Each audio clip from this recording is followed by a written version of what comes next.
வணக்கம். நீங்க ஒரு பிகினர் ஸ்டாக் மார்க்கெட்ல இன்வெஸ்ட் பண்றதுக்காக ஒரு அக்கவுண்ட் ஓப்பன் பண்ணி இப்ப தான் ஸ்டார்ட் பண்ண போறீங்க அப்படின்னா, இந்த 8 விஷயம் நீங்க கண்டிப்பா தெரிஞ்சுக்கணும். இந்த 8 விஷயம் தெரியாம நீங்க இன்வெஸ்ட் பண்ணாலும், ட்ரேட் பண்ணாலும், அது அதிகமான ரிஸ்க்க எடுத்துட்டு வரதுக்கான சான்சஸ் இருக்கு. ஸோ ஒன் பை ஒன்னா என்னென்ன அப்படின்றத இந்த வீடியோல நம்ம பார்க்கலாம். சென்னை ட்ரேடிங் அகாடமி சப்ஸ்கிரைப் பண்ணி வாட்ச் பண்ணுங்க.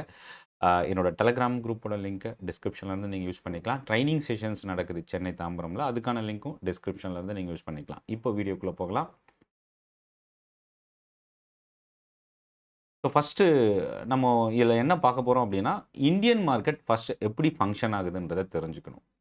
இந்தியால 2 மேஜர் நேஷனலைஸ்டு எக்ஸ்சேஞ்ச் இருக்கு. National stock exchange, Bombay stock exchange, NSE, BSE. இந்த 2 எக்ஸ்சேஞ்ச் திங்கட்கிழமையிலிருந்து வெள்ளிக்கிழமை வரைக்கும் ஃபங்ஷன் ஆகும். 9:15 இருந்து 3:30 மணி வரைக்கும் இந்த ட்ரேடிங் செஷன் நடக்கும். ஸோ அப்போ 9:15ல நார்மல் ட்ரேடிங் ஸ்டார்ட் ஆகி 3:30 வரைக்கும் க்ளோஸ் ஆகும். இதில் என்னன்னா, முதல் 1/2 மணி நேரமும், கடைசி 1/2 மணி நேரமும் வாலட்டிலிட்டி அதிகமாக இருக்கிறதுக்கு சான்சஸ் இருக்கு. ஸோ ப்ரைஸ் எப்படி மூவ் ஆகுது? இதை நம்ம நல்லா தெரிஞ்சுக்கணும். ஏன்னா, இங்கே 2 விஷயம் நம்ம அண்டர்ஸ்டாண்ட் பண்ணிக்கணும். மோர் தென் 2000 கம்பெனிஸ் ஸ்டாக் மார்க்கெட்டில் ட்ரேட் ஆகுது. இந்த 9:15லேருந்து 3:30 வரைக்கும் இந்த 2000 கம்பெனிக்கு மேலே ட்ரேட் ஆகிற ஸ்டாக்ஸில் நீங்கள் எந்த ஸ்டாக்ஸை வேணால் இன்வெஸ்ட் பண்ணலாம், பை பண்ணலாம், செல் பண்ணலாம். அது உங்களோட சாய்ஸ் தான்.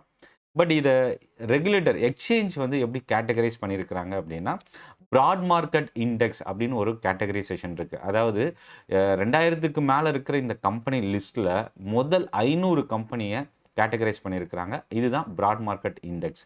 இந்த 500 கம்பெனியில் first 100 company large cap stocks அப்படின்னு சொல்லுவோம். அதுக்கப்புறம் மிட் கேப், அதுக்கப்புறம் last 250 companies small cap.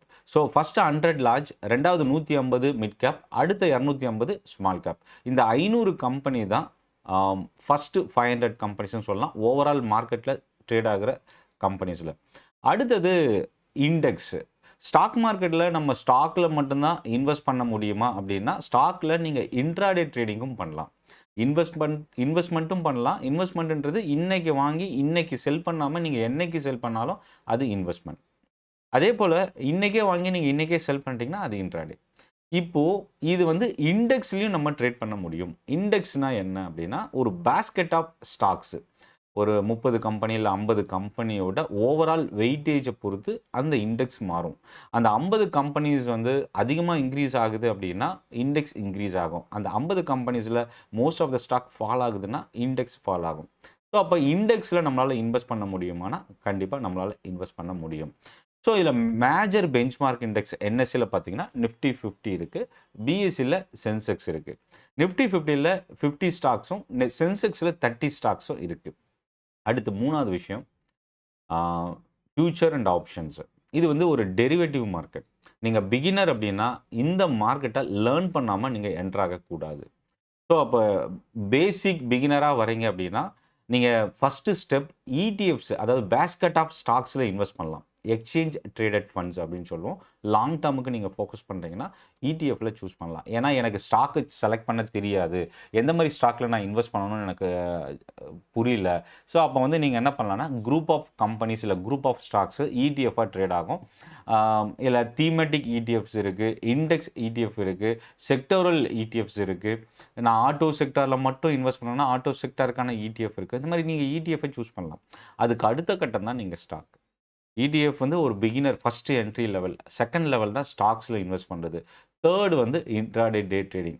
Fourth தான் ஃபியூச்சர் அண்ட் ஆப்ஷன். இந்த ஸ்டெப் பை ஸ்டெப் நீங்கள் ஃபாலோ பண்ணும்போது ரிஸ்க் ரிவார்டு என்ன, மார்க்கெட் எப்படி ஃபங்க்ஷன் ஆகுது, இதை பற்றி நீங்கள் டீட்டெயிலாக தெரிஞ்சுக்கலாம். ஸோ இப்போது மார்க்கெட்டை அஃபெக்ட் பண்ணக்கூடிய விஷயங்கள்லாம் என்ன? Quarterly result. ஏன்னா ஸ்டாக் மார்க்கெட்டுக்குள்ளே ஒரு கம்பெனி வந்துட்டாவே 3 மாதத்துக்கு ஒரு முறை அந்த கம்பெனி நிதிநிலையை அறிவிக்கணும். ஸோ அப்போ குவார்ட்டர்லி ரிசல்ட்டுன்னு சொல்லுவோம். ஒரு வருஷத்துக்கு 4 முறை இருக்கும். 4 quarter, Q1, Q2, Q3, Q4. So அப்போ என்னென்னா, ஒவ்வொரு குவார்ட்டர் ரிசல்ட்லையும் கம்பெனியோட பர்ஃபார்மன்ஸ் எப்படி இருக்குன்றதை பொறுத்து அந்த கம்பெனி ஸ்டாக் ப்ரைஸு இன்க்ரீஸ் ஆகும் இல்லை ஃபால் ஆகும். அந்த கம்பெனியில் வர பாசிட்டிவ் நெகட்டிவ் நியூஸை பொறுத்து அந்த ஸ்டாக் ப்ரைஸ் சேஞ்சஸ் இருக்கும். இன்க்ரீஸ் ஆகிறதும் இல்லை ஃபால் ஆகிறதும். இதை தாண்டி கவர்மெண்ட் அனௌன்ஸ்மெண்ட்ஸு, ஆர்பிஐயோட அனௌன்ஸ்மெண்ட், கவர்மெண்ட் பாலிசி சேஞ்சஸ்ஸு, அதுக்கப்புறம் செபியோட அனௌன்ஸ்மெண்ட்ஸு, ஃபாரின் இன்வெஸ்டர்ஸு அதிகமாக மார்க்கெட்டில் இன்வெஸ்ட் பண்ணுறாங்களா, பாசிட்டிவ் சென்டிமெண்ட்டா, நெகட்டிவ் சென்டிமெண்ட்டா, டிஏஎஸ் அதிகமாக மார்க்கெட்டில் இன்வெஸ்ட் பண்ணுறாங்களா, எந்த மாதிரி செக்டார் வந்து இன்வெஸ்ட் பண்ணுறாங்க, அந்த செக்டாரில் லீடர்ஸ் யார். ஸோ இந்த மாதிரி அனாலிசிஸ் வந்து நம்ம ஸ்டாக்கை சூஸ் பண்ணுறதுக்கும் இன்வெஸ்ட்மெண்ட்டை நம்ம ஃபோக்கஸ் பண்ணுறதுக்கும் யூஸ் பண்ணலாம். அடுத்தது டெலிவரி இன்ட்ராடே. இன்ட்ராடேன்றது வந்து பார்த்தீங்கன்னா, நமக்கு அந்த ஸ்டாக் நம்ம அக்கௌண்ட்டுக்கு வராது. ஆனால் அதை பை பண்ண, செல் பண்ண ப்ரைஸுக்கு பிட்வீனில் இருக்கிற ப்ராஃபிட் அண்ட் லாஸ் மட்டும்தான் நமக்கு அக்கௌண்ட்டில் வரும். ஸோ அப்போ என்னென்னா, டிமெட் அக்கௌண்ட்டுக்கு அந்த ஷேர் நமக்கு வரவே வராது. டே ட்ரேடிங்கை பொறுத்த வரைக்கும் ஈக்விட்டி மார்க்கெட்டில் நீங்கள் பண்ணும்போது. அதே நீங்கள் ஸ்டாக்கை வாங்கி ஹோல்ட் பண்ணிட்டீங்கன்னா, அது நம்ம டிமெட் அக்கௌண்ட்டுக்கு அந்த ஸ்டாக் வந்துடும்.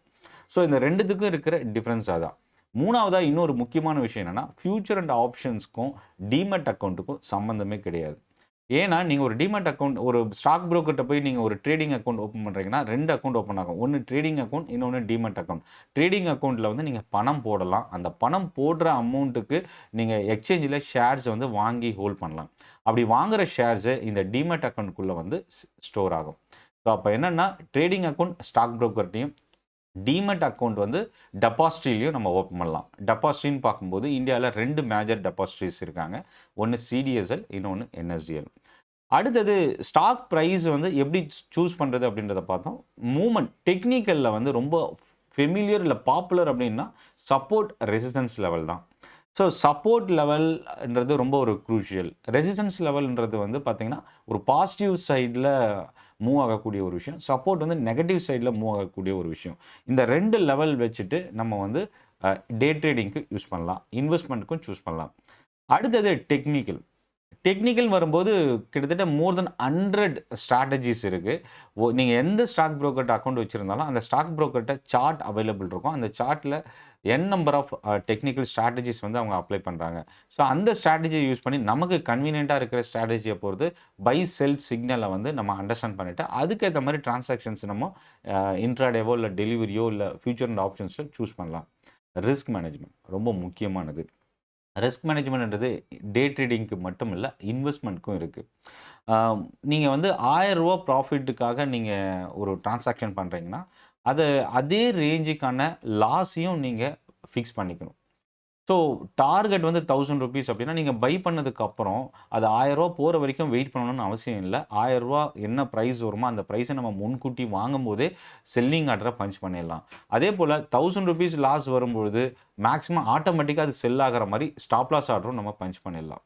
So risk management, position sizing இதுதான் ரொம்ப இம்பார்ட்டன்ட். ஏன்னா ஒரு முறை டிரான்சாக்ஷன் பண்ணும்போது அதிக வேல்யூக்கு பண்ணுறது, இன்னொரு முறை பண்ணும்போது ரொம்ப குறைவாக பண்ணுறது.